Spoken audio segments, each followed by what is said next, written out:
I am unashamed. What about you? So I went to South Texas and visited Jep and Jessica. And I wanted to give you an update because Unashamed Nation, They spoke. They wanted a show. So what we did was, Jep and I have been metal detecting, and there's another character that will be if the show happens, because we're on schedule, which is Mr. Murray Crow. He's the expert, and what they do in the TV world, now that enough people spoke and said, yeah, let's do this. So I said, why not? Jep's in. Mr. Murray said, I'm in.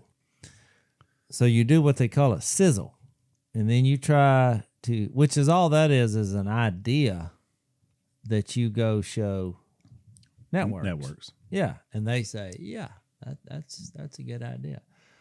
That's basically how Duck Dynasty became a show. That's right. We had a sizzle. And most sizzles that you do, there's probably tens of thousands that are still on somebody's floor. Most sizzles are rejected. They didn't sizzle. Most sizzles go zzz. And most sizzles never sizzle. Well, they burn the bacon, So I watched it. They've had it for a little while, but I was like, these boys. Yeah, our crew put it together that does In the Woods and our podcast. So what we did, I was over at Jep's. So it's my daughter. Of course, Jep has 3 daughters that are right close to my daughter, which is, they're all cousins, but they're best friends. Well, they had 3 of their friends there. So what are we up to now? 7. There's 7 girls there from the ages of 16 to 18. And we said, y'all watch this. Wow, so you tried it out on a teenage audience. That's I pretty hadn't even seen it. I just said, is this something that you would watch? So I had no idea what I was fixed to see. So what they did was they had all of you, Unashamed Nation. That's how it starts. It's all these tweets and saying, do the show, Jase. We'll emails. Do it. They're like flashing up on the screen. And I asked the question, if y'all want it, hey, let's do it. So that's good. So Unashamed Nation, you actually made the sizzle. That's pretty. They're actually in the sizzle. So awesome. Then what we did, because most reality shows is all it's not real. You would think it's the word reality. So what they'll do is, because a lot of people said, well, you're never going to be able to take a. So you sound like news being fake news. It's like reality TV being real. It should be fakeality. So they said, you're never going to get a camera crew to follow you around and metal detect. And they got a point, because we'll go 6-8 hours and you're only finding a very few things that are significant. I mean, basically, Mr. Murray told me that. Your show's going to be time-lapse photography. No, so here's what I said. And so they were saying, well, how are we going to film y'all metal detect? Because I said, you don't want to go do that. I said, but since the coronavirus, people now are used to crappy footage. You don't have to have lighting and all that. I mean, I've seen news anchors, where their kid come in at their house and they're like, oh, do you want to go to commercial? And they're like, go with it. It's like, mama. So, and that's real, and people like it. So they're like, okay, it's fine. They're all doing everything from their house. Okay, why we have to get up and dress like, and go into a studio, Bambi, and be like, breaking today. You remember the news of your age, Walter what's his name? Cronkite. I thought literally as a kid that he was always there. He never went home. He just the man that doesn't sleep. But anyway. And by the way, since you brought him up, Walter Cronkite was a hardcore liberal, but you would have never known it from watching his news coverage.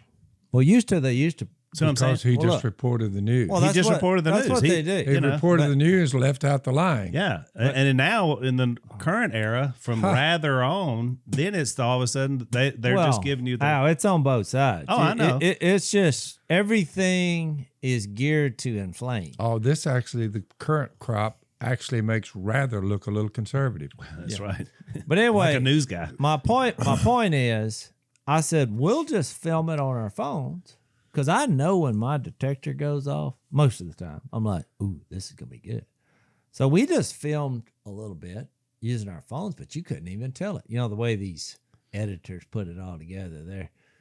You wasn't thinking, oh, that's Jase. Like I had my phone, and when I found an $18.98 $half, because when the signal went off, I grabbed my phone because I wanted it to be real.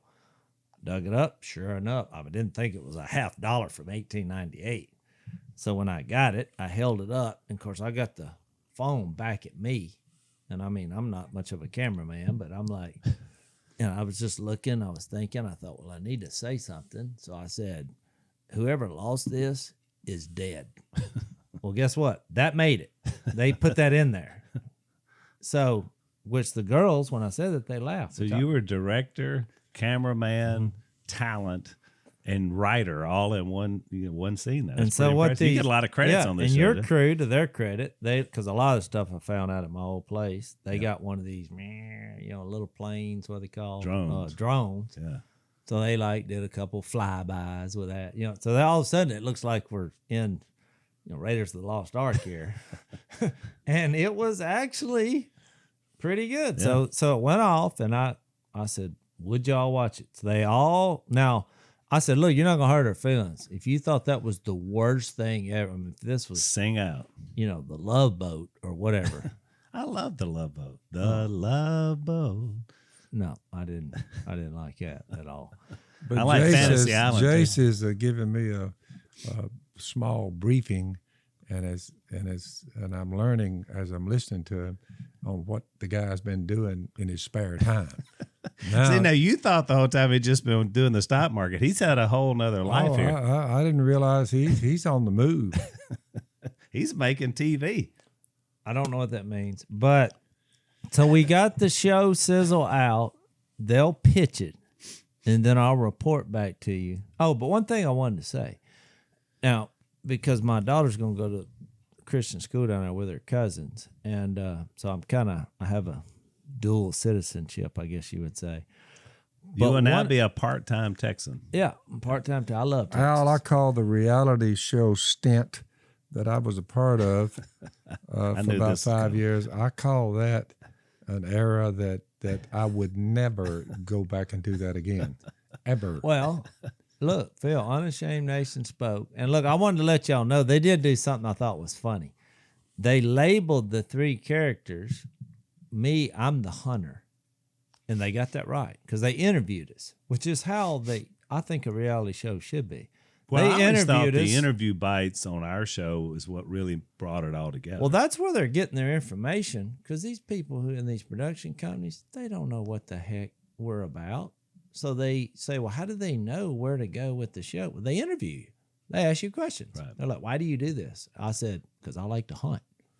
They're like, Jase, the hunter. Yeah. Well, they quickly figured out from Jep that he's the rookie. You say, why? Because he came metal detecting my house, and all he had was flip-flops. He said, you got any shoes? So I gave him a pair of my shoes. Well, guess what? They were steel-toe boots. Well, I thought he'd be smart enough to figure out to hold your metal detector as far away from your body as possible. Or you'll be metal detecting your boots. His boots. He spent 2 hours trying to dig up his own feet. And so he said, there's something wrong with this metal detector. Every time I get it by, I think the word rookie was just being kind. That's being nice. He said, well, why would you give what about me the dunce? A pair of steel-toe boots? I said, that's all I had. I'm not like a woman. Your wife's got 150 pairs of shoes. I got He's walking 2. around detecting his own boots. That's what he did. So he's the rookie. And then Murray's the expert. He brought the meteorite. One of them he found. He sold one. I thought he sold it for more than what he did, but he sold one of them that he found for $14,000. I mean, he found a meteorite in a field and sold it for $14,000. It was about that big around. So that's how you get to be. He knew it was something special about the rock. He knew it wasn't from here. Yeah, that's from the universe. That's from the galaxy. So, and people collect those things. So that's why I said, they said, well, how did he become an expert? I said, when you sell a rock for $14,000, you're the expert. You're now an expert. You're not where Jep is. And I would be willing to bet that Murray Crowe has never shown up for a hunt in flip flops. I mean, I'm just saying that I could never. Murray's interesting, and because he was one of the masterminds of the Mojo, and which is spending. So decoy. He doesn't do it for money. He's got plenty, but he'll show up to a site. He's got like a bunch of different cars. There was some show and I can't remember where the guy would show up. One of the characters, he was always in a different car. Murray's kind of like that. But what I did find fascinating about those girls who watched it, well, one of them said, "I love this show because I love history." And of course, Missy said, "You love history?"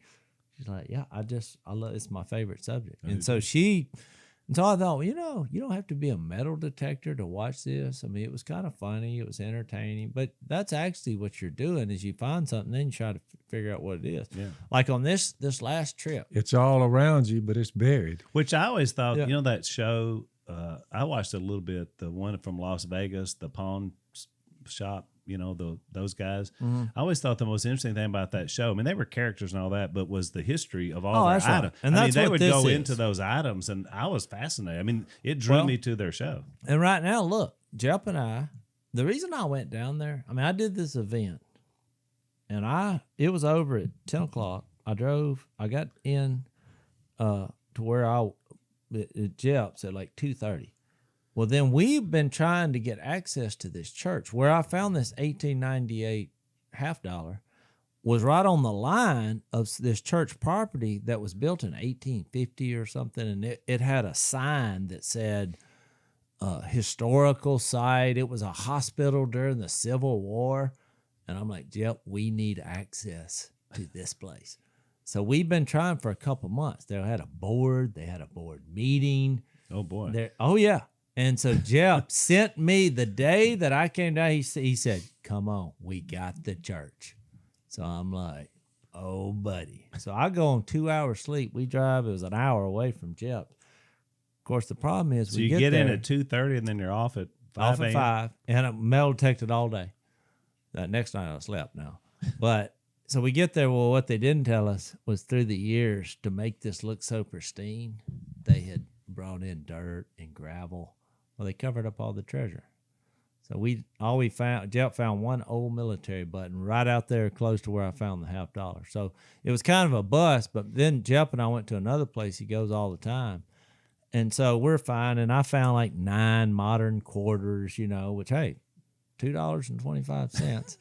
But now you're going to be the rookie because that's a Jep move there. So then all of a sudden, Jep says, "What is this?" I hear him. He's like, "Oh, what is it?" So what it was is we found when we Googled what this was, it had a little cross on it and a few numbers, and it looked like gold.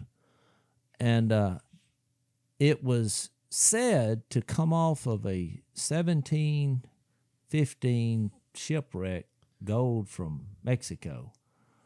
Now, it's either a replica or it's actually a coin from 1715. And it's like not even like circular. And it looks old.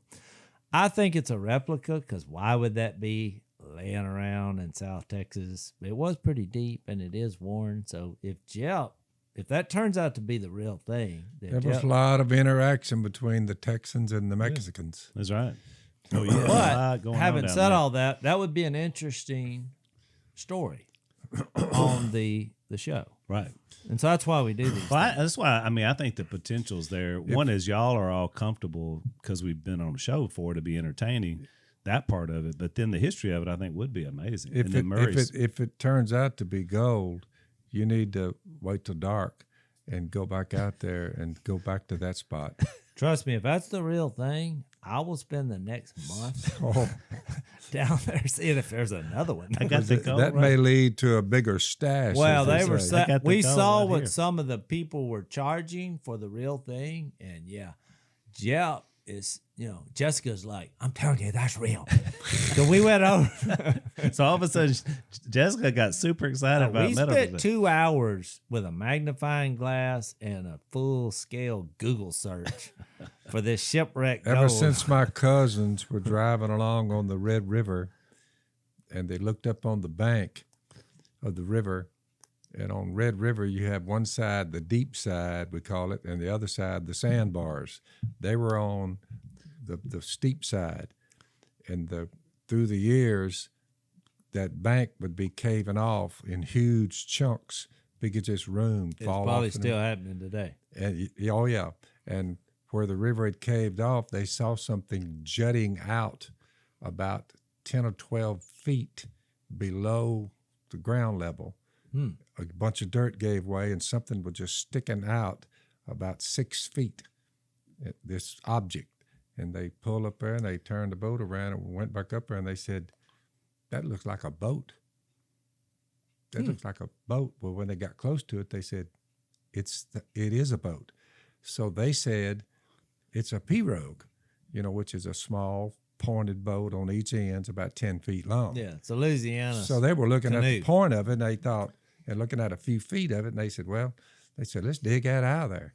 So they started digging on both sides of this thing, and the further they went, the bigger the boat got. So they get it up in there as far as they can go, and they said, well, we can't go any further. It'll all cave in on us. Yeah. So they went and told the landowner, the guy that owned the place, they were just over there fishing. They went and told the landowner, and he came down and looked at it. He said, boys, stand back. He said, but I think that's one of them, it's a boat that the Indians used. Really? Well, to make a long story short, they brought a barge up from Baton Rouge, and they came up the Red River. They got up in the Red River, and they came up with a barge with a big pump and blowing, water under a high velocity, and they just basically just started spraying it, had a nozzle, tied onto the thing. They sculpted it. They started blowing the dirt out around it. Well, when it ended up, it was one bull cypress tree that they had made the boat from. Long. I mean, the thing was like, it would hold 30 Indians. And the Indians had cut it down with stone axes, sharpened it, and they got the meat of the tree out where they got in the boat. The sides were about like 6 inches thick. Well, whatever happened to that thing? It's in a museum in Baton Rouge, down at LSU or wherever. But it was the 5th boat found on the North American continent, still intact. The 5th one they found like that. But it hold 30 Indians. So when the Indians well, it says there, something about a cypress tree. the cypress, and they said inside the boat they had gotten the wood out slowly by burning it out. It was like charcoal kind of on the sides and the bottom. They had slicked, they had flattened the bottom. They had flattened the bottom out, and it curved up, and they had pointed it with stone tools now and burned out the inside. Everybody jumped in with their paddles. But maybe that's why the boat was there. One of the Indians got cold and tried to light a fire, and then next thing you know, abandoned ship. They had burned out the inside so they could get in the thing, which is pretty interesting, you know. Let's take a break. So recently I got a new computer, Dad, so I could operate in computer land. A new computer, something that I've never experienced. It was a thrilling moment for me. But actually, Zach, my cousin and business partner, bought it for me. Well, he didn't buy enough hard drive for the computer. I mean, it's not bigger than the one I had. So within 2 weeks, I'm trying to function here. Stuff's shutting down. You're full. And I'm better than Dad, but I'm not great at how to function. Yeah. So I found out about the cloud. Oh, yeah. The cloud was my savior because I could take information that was cluttering up my computer and put it out into, as you call it, computer land, the cloud, which holds all my information. The internet. It's the internet. That's what they're calling the cloud? That's what they call the cloud. That's another word for the internet. I was like cumulus, cirrus clouds. No. You would have never known the cloud, would you? Cumulus. So there's a one of our sponsors is a group that's called NetSuite America, and they basically function everything in the cloud. So these guys really know what they're doing. It's NetSuite by Oracle is their name. They're the #1 business in the world in a cloud business system. So if you have a company and you got financials, human resources, inventory, e-commerce, all these different things, you need to have someplace with space, and that's what these guys do. And it doesn't matter whether you're a big company or a small company. 20,000 companies are using NetSuite. So we want you guys to check it out. If you go to their website, netsuite.com/Phil, you're going to receive a free guide This called 7 Actions Businesses Need to Take Now. So they're going to give you a free product tour. Check it out. You get the free guide. You get the free tour. netsuite.com/Phil and get in the cloud. Well, yeah, that was quite the find. That was your first cousins, right? The Mac and them. Mac and John Paul. Yeah, really interesting. I never heard that story. Before we get to John, so Unashamed Nation, we mentioned you guys earlier in appreciation to you guys for responding about Jase's show. And you finally overwhelmed my email, just so you know. So I've got a new email for all podcast questions because you have overwhelmed my Duck Commander email, and which I love hearing from you. I just can't possibly return all the emails unless we split. Yeah, I'll check my emails when I get home. So here's my new email, and Cole's going to put it up. So it's al@restorationproductions.net. So that's going to be the new email. You got any podcast questions? Send it to al@restorationproductions.net and not to my Duck Commander account because I can't possibly get to my emails. They've overwhelmed me. So, but it also speaks to how many new people are listening to the podcast, and I love hearing from you because I mean you're talking about lives being changed here. I mean Jay sees a little of Dad. You don't get to see much of it, but I mean there are people making life change. We've had several families that have moved now to West Monroe. The latest was a son from New Jersey. He's going to be there Sunday for you to baptize him.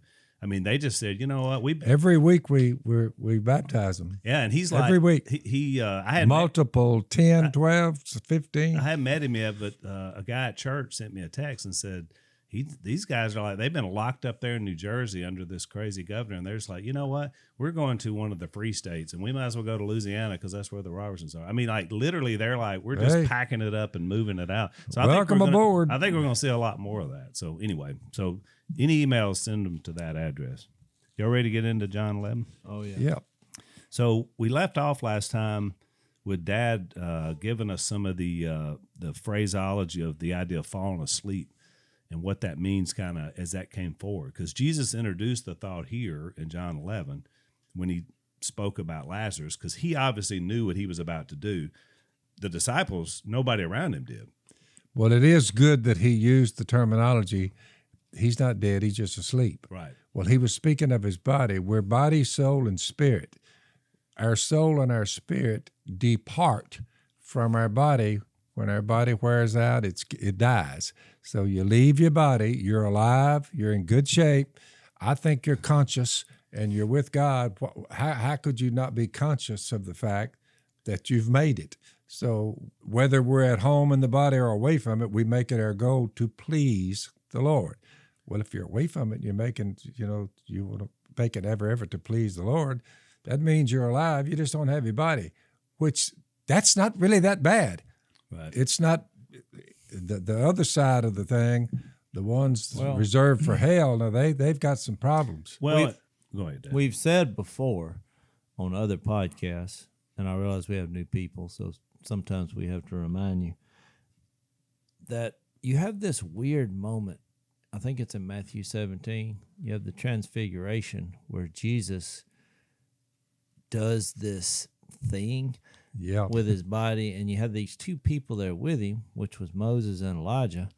Well, both of them died under, mysterious circumstances. Died. Elijah just left. But from their perspective, the people standing there who saw him leave, that was a mysterious circumstance to which you no longer saw him again. Moses climbed a mountain, and the Bible says that God buried him. Well, it says that couldn't find his body. But then in Jude, there is a dispute in the book of Jude over the devil, over the body of Moses.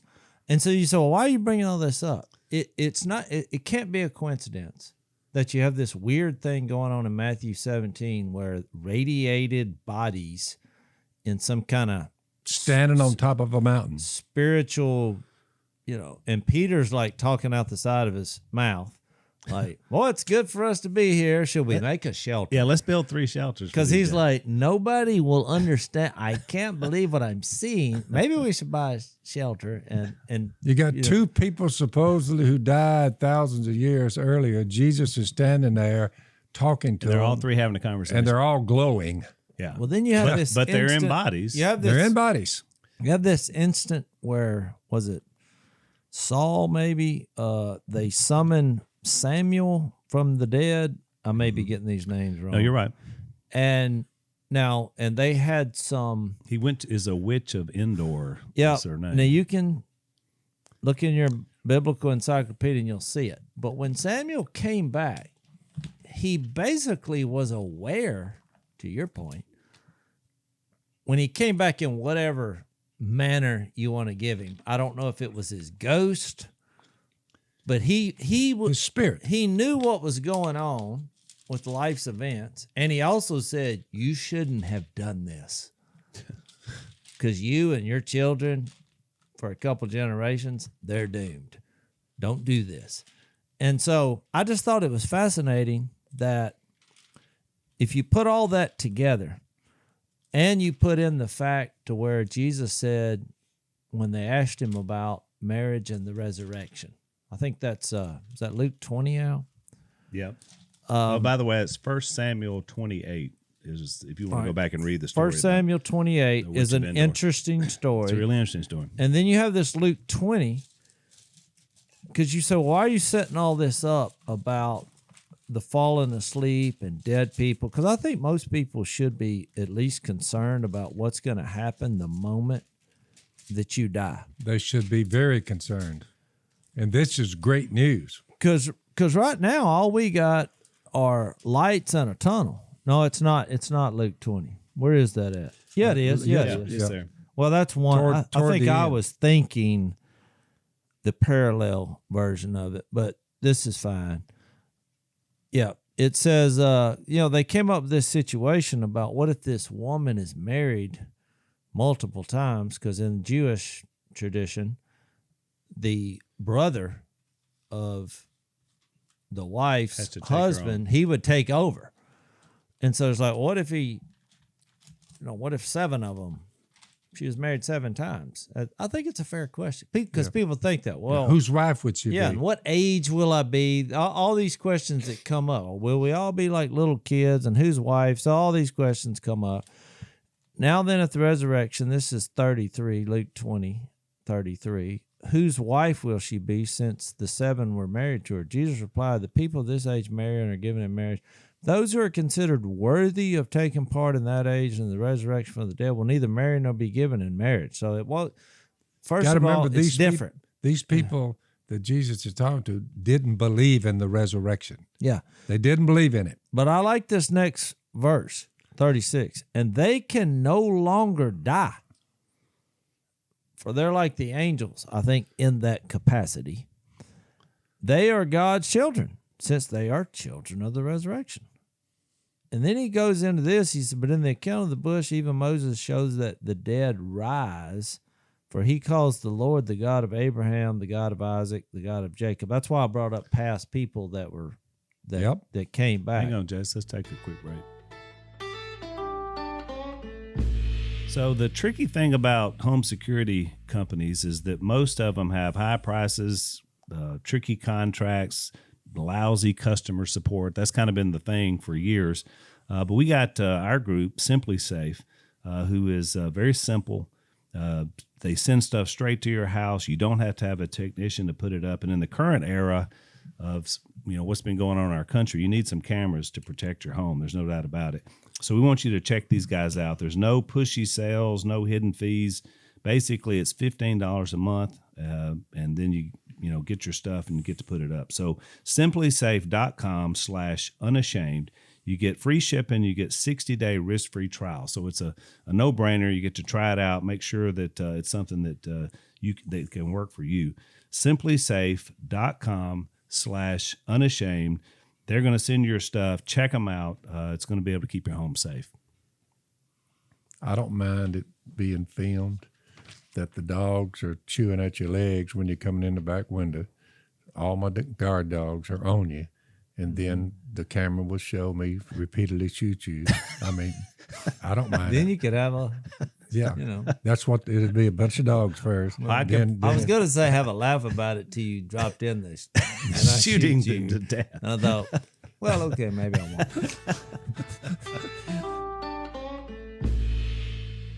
So he finishes 38. He says, he is not the God of the dead, but of the living. And this is the key phrase. For to him, all are alive. So that's why when Lazarus, he can say, now whether that's funny, because I really, people that say Jesus didn't have a sense of humor, I've already explained to you, God has a sense of humor because we're made in his image. And laughter is one of the... And we have a sense of humor. Necessity of life. That's why the last podcast I told about, look, if you ever wanted to break wind in public, now's the time. People have masks on. Go for it. Don't be uncomfortable. You say, is it funny? It should be. And so whether he's just saying he's asleep, I'm going to go wake him up because he's actually dead. Right.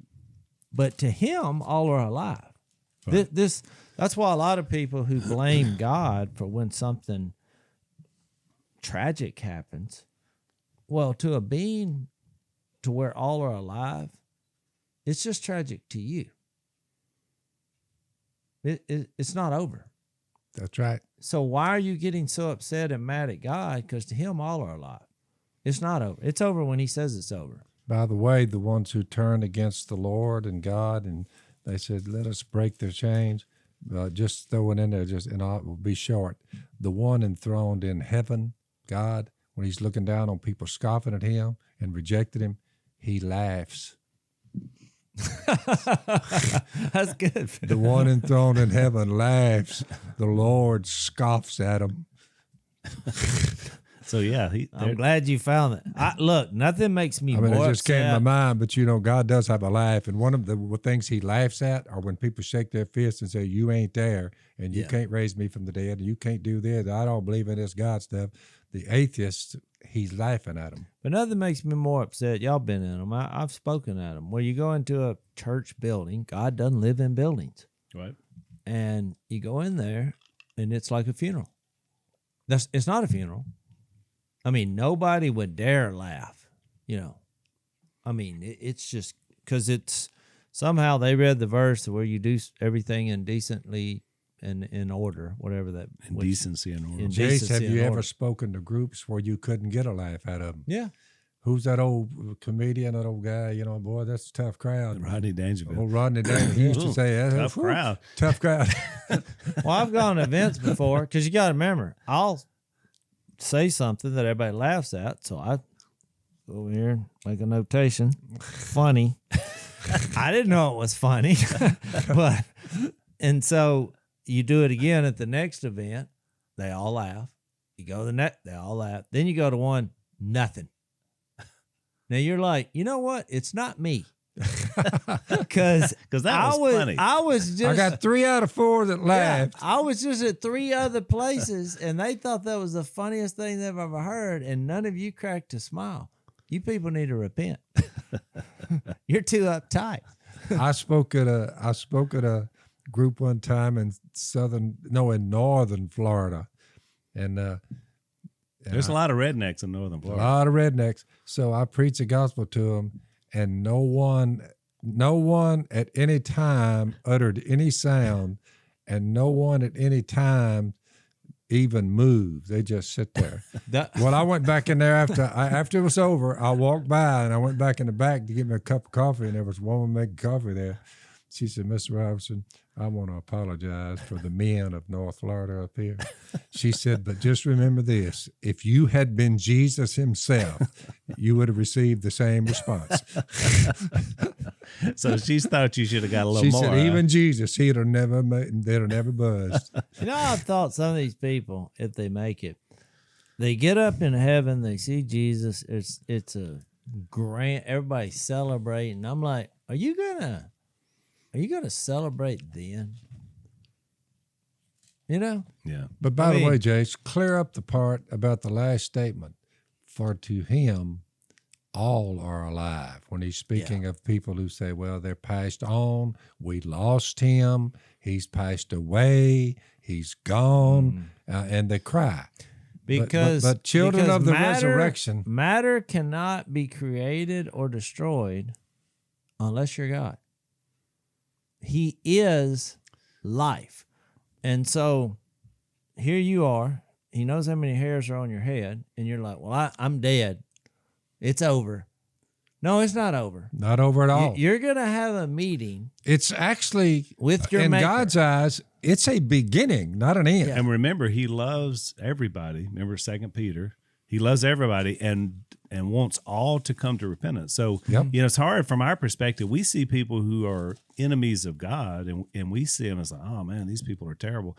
But God loves everybody. He wants everybody to come to repentance right up until the moment you're here and then you leave there. So you remember John 5, though, Dad, all will be resurrected, some to face judgment, others to live for eternity. That's what I was looking for. By the way, on that topic, 5. one of the questions that was asked was the guy who said, who wrote us and said, how do you know you're really going to make it? Remember that? Right. What was the question he asked? Wasn't that bad? Well, we were going to do that on the next podcast. But anyway, something like that. So look, just remember this.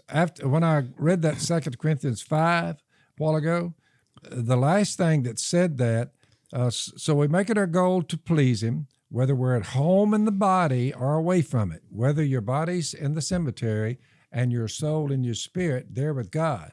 The reason it's a pertinent point out is watch what he says.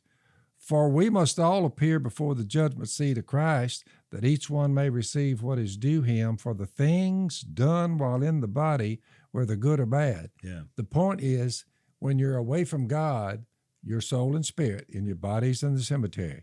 They've had your funeral, but you're still alive.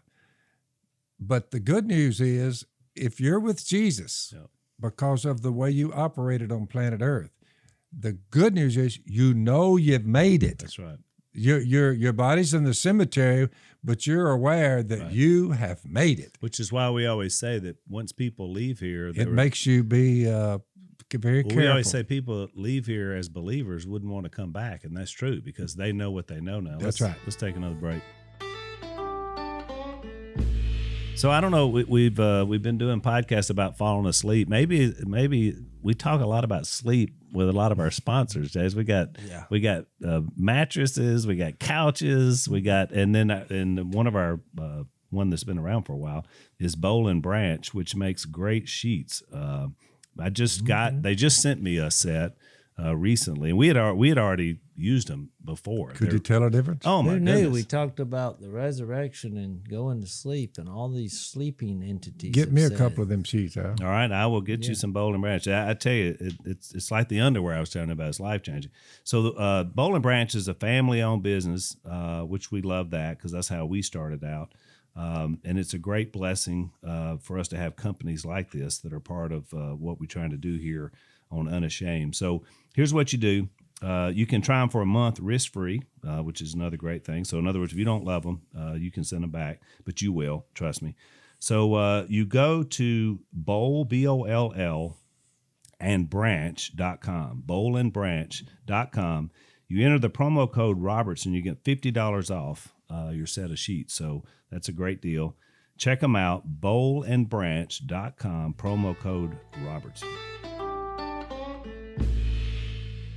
I wanted to read your John 5:28-29, which we've gone through that before, but it says, do not be amazed at this, for time has come when all who are in their graves will hear his voice and come out. Those who have done good to rise to live, and those who have done evil will rise to be condemned. Yep. So that's why I said I read that story. To him, all are alive. That's right. It's not over. We don't want you to grieve like the rest of men who have no hope.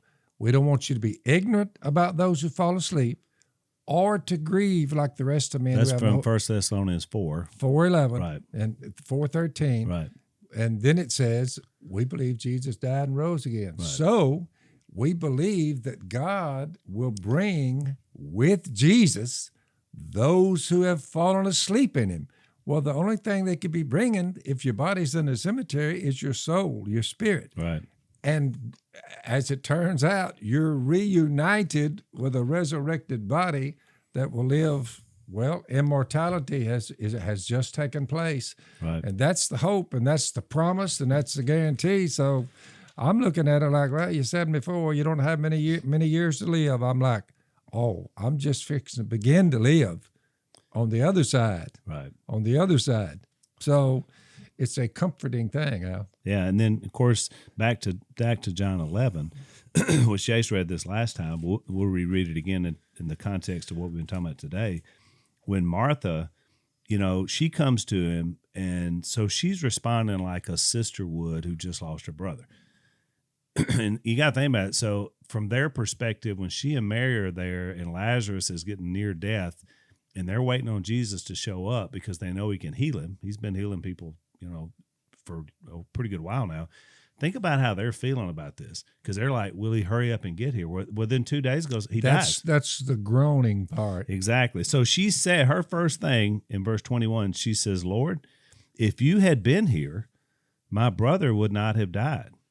Mm-hmm. I mean, which that's pain speaking, right? Because she's it's also every person's response to blame God, or in this case, their Lord. Right. Well, wait a minute. To be upset. Because we look at death, or sickness and death as like, well, wait a minute. I'm out here. We've been with you all along. Right. Why would you let this happen? Which I think is significant. People still do it. Like you find out you got cancer, and you're just like, well, I mean, God, I thought you loved me. I thought I was. You are better off as a believer, a faithful believer, if you're on the other side. Well, you know you've made it, and you're like, boy, my worries have just ended. My pain is ended. My worries are ended. Whatever disease I had, whew, boy. When my daughter was diagnosed with the cleft lip and palate in my wife's womb, my first response, I thought, well, why in the world did this happen? Because I was thinking, where'd I go wrong? Living right. Where'd I go wrong? What?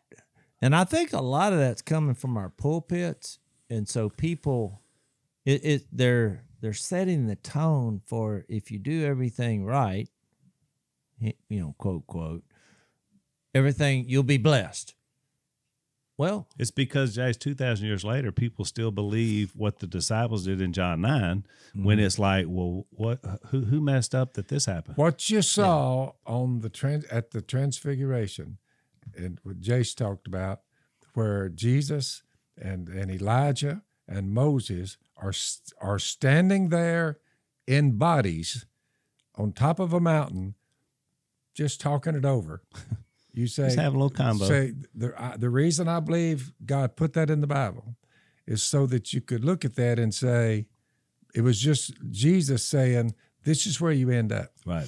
We're sitting here, over here, we're talking it over, and you've got your bodies. It is one of the strangest things in the whole Bible. I know. So, but here's Martha. So she speaks out in pain, as Jay said, we all do, because you get bad news. She's hurt. But then look what she comes right back to. I mean, you talk about a pivot.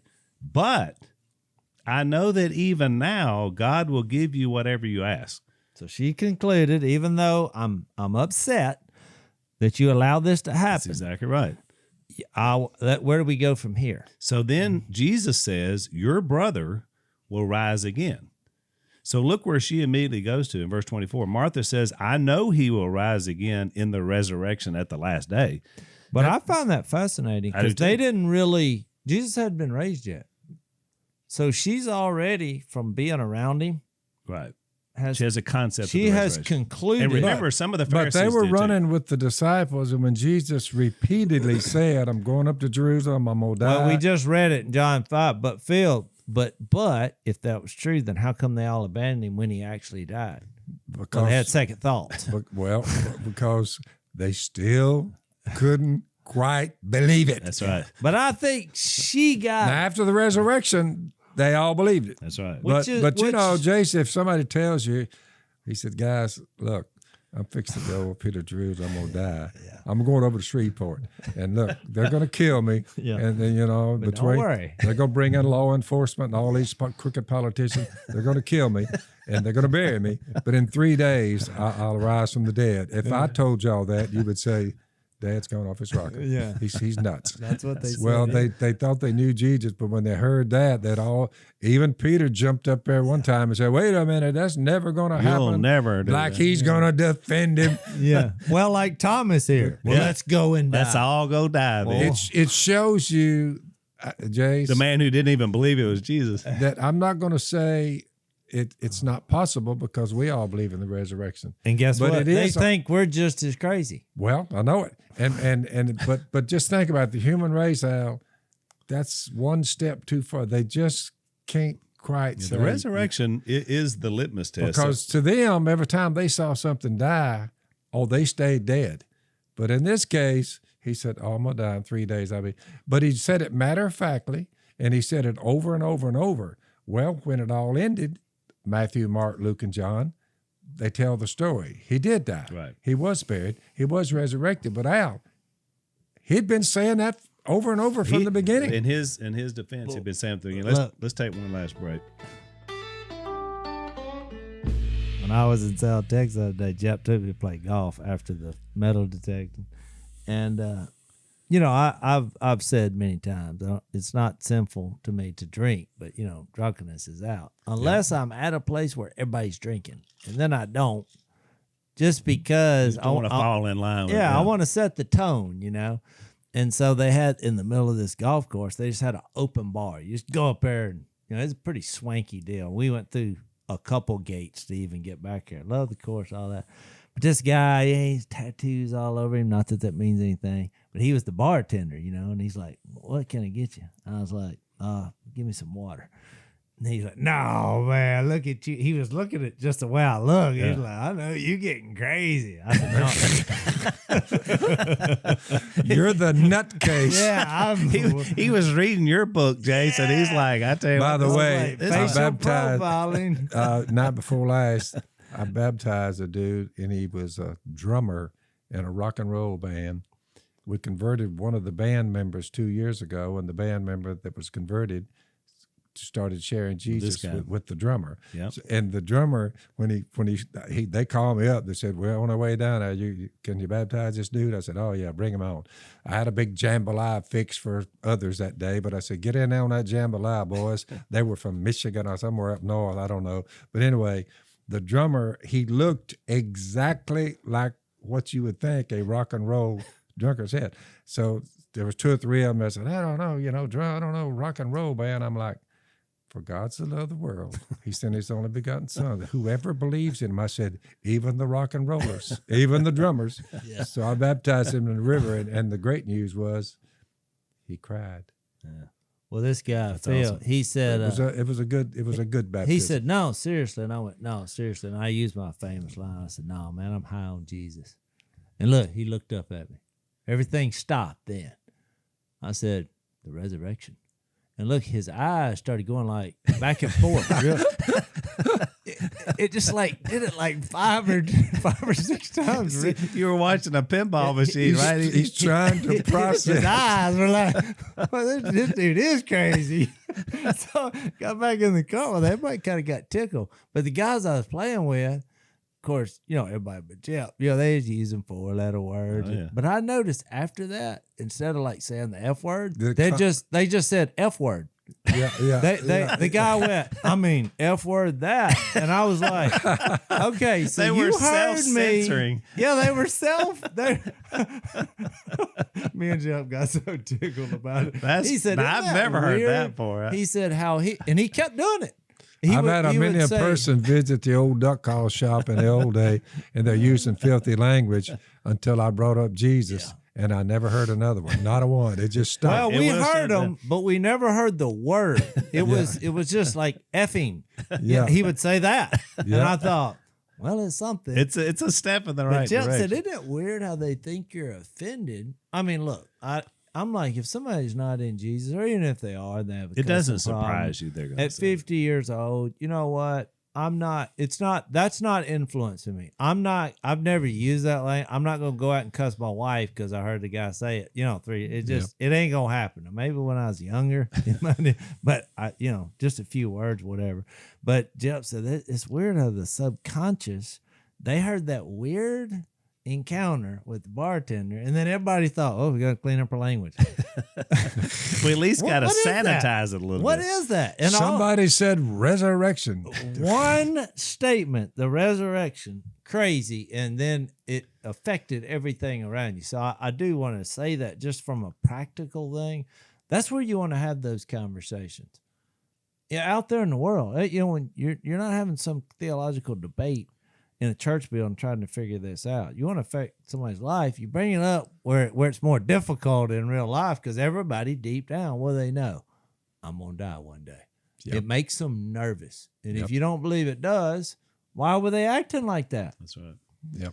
You're right. So let me read this. We're about out of time, but I want to read this statement again because Jase read it last time. His response to Martha saying, I know he's going to rise at the last day. Jesus says to her, and I love this. It's one of my favorite verses in the whole Bible. I am, and Jase, you talked a lot about the I am statements in the book of John. I am the resurrection and the life. He who believes in me will live even though he dies, and whoever lives and believes in me will never die. Do you believe this? And then, of course, it shows her heart. She comes back in 27 and says, yes, Lord, I believe that you are the Christ, the Son of God, the Messiah, who was to come into the world. So what I love about it is basically Jesus says, she says in the last day, and Jesus knows he's about to raise him. And so we're going to have to do another one. Oh, we're doing it because there's a whole thing about comfort I didn't even get to. So what he's saying is it doesn't last day, today, yesterday. When you're the God of the resurrection and the life, I mean, in other words, when you can control people living and it goes beyond that, any day is the day. You know what I'm saying? That's why my favorite verse in the Bible is Jesus Christ is the same yesterday, today, and forever. Because for years I never understood it. Right. And once I got it, I'm like, oh, it's every day. It's yesterday, today, and tomorrow, all wrapped up in one. That's why he said, I am. That's right. Which really should help us, as Dad said. It really helps you as you live your life every day and you get bad news or you get tragic things that happen. You make a mistake. You sin, like the guy that asked us, how do you know? You know if you believe in him. And that was her whole deal. And she did. She was rock solid in the moment. She expressed her human tendency to say, Lord, if you'd have just shown up, he wouldn't be dead. But then she comes right back and says, but I know you got it. I know you can do all things. So she's in that moment, to me, it reminds us of all of our struggle. Yep. There's a brother at church right now that's got cancer. He's a good guy, Charlie. And I mean, he's just battling that thing day to day, because it's like, this is probably going to be it, but maybe not. And I'm getting a little bit better. And so my encouragement and reminder is, look, Charlie, if cancer is what takes you now, it doesn't take you. You're going to live forever. I mean, you got to just be locked in on that resurrection life. I know it's hard when you're going through it. And probably with an audience as big as Unashamed, there's some of you having some tough stuff you're going through. But if you will live this verse, and like Jay said, you read this a week, and there's no way you don't come out changed, and impacted forever. So anyway. Hebrews 13:8. Hebrews 13:8 is the same yesterday. So what, Jace, you signed that when you signed that's why a lot of people are like, what does that mean? Yeah. I get that a lot. Yeah. I'm like, when you find out, your life will change. The fact that this doesn't change, once you understand that, then you'll change every day. All right, so we're not quite through with John 11, so we'll pick it up here next time. Thanks for listening to the Unashamed podcast. Help us out by rating us on iTunes. And don't miss an episode by subscribing on YouTube, and be sure to click that little bell to get notified about new episodes. And for even more content that you won't get anywhere else, subscribe to Blaze TV at blazetv.com/unashamed.